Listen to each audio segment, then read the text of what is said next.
Today, you will be learning about the most foundational and important subject in math: functions. Functions are used to describe everything in the world around us. Don't believe me? Well, check this out. Imagine you're a scientist trying to study curved space. This is a function that tells us how space and time are stretched or compressed depending on your distance from a black hole. It helps physicists calculate how time slows down, how GPS satellites stay accurate, and even how light curves around bodies of mass. Now, let's bring it back to Earth and your Wi-Fi.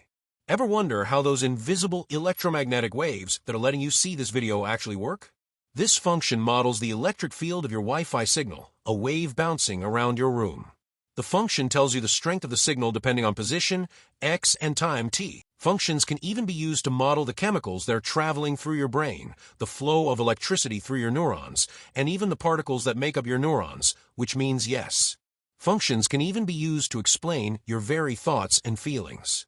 A function is a relationship between two variables that help us understand how one variable influences another. Whoa, I know that was a mouthful, but let's break this down so it's easier to understand. First of all, I thought that math was about numbers.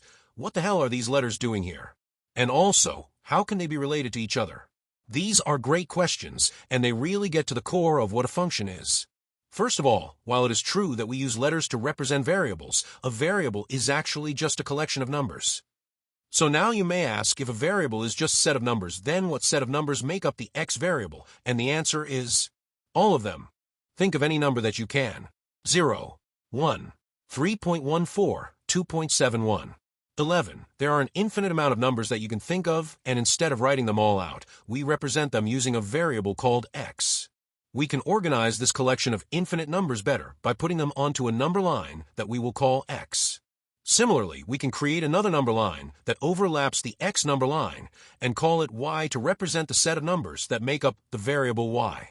So now that we understand that variables represent a set of numbers, how do we figure out the relationship between them? Well, this is defined for us by our handy-dandy function. Let's say that we have a function called y equals x squared, and instead of writing out the infinite amount of numbers inside the x set, I will only use whole numbers from -2 to +2 and show you the relationship between these two sets. First, let's look at what our function is telling us. It says that y is equal to x squared, which means that in order to find y, we need to square the number inside the x set. So if we look at -2 in the x set, we can see that -2 squared is 4, so we make a relationship between the -2 in the x set and the 4 in the y set. Let's plot this point on our graph to give you a graphical representation of this relationship. Next, we have -1. Using our function, we can see that we need to square this number to get the associated number in the y set, so -1 squared is +1. So let's make that relationship between the sets and plot this point onto our graph. Next, we have 0.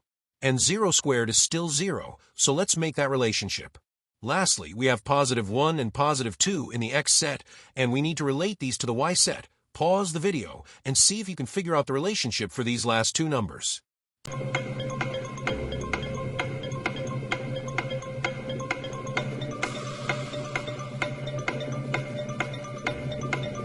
Time for the answer. The +1 gets associated with the +1 in the y set, and the 2 gets associated to the 4 in the y set. In mathematics, this process of relating one set of numbers to another set is also referred to as a mapping of sets. In this example, I only map 5 numbers from the x set onto the y set, but if we take a look at our graph, we can see that there are still a lot of numbers that are missing because we have not mapped numbers like 2.5, 1.1, -0.3, or any of the other decimal numbers between -3 to +3. If we were to map all of these numbers using our function, then we would get a curve that looks like this. This curve is called the graph of our function, and it shows us how the values of y behave as the values of x change. Now that we know what a function is, let's be clear about what a function isn't. In order to determine if a curve is a function or not, we do something called the vertical line test.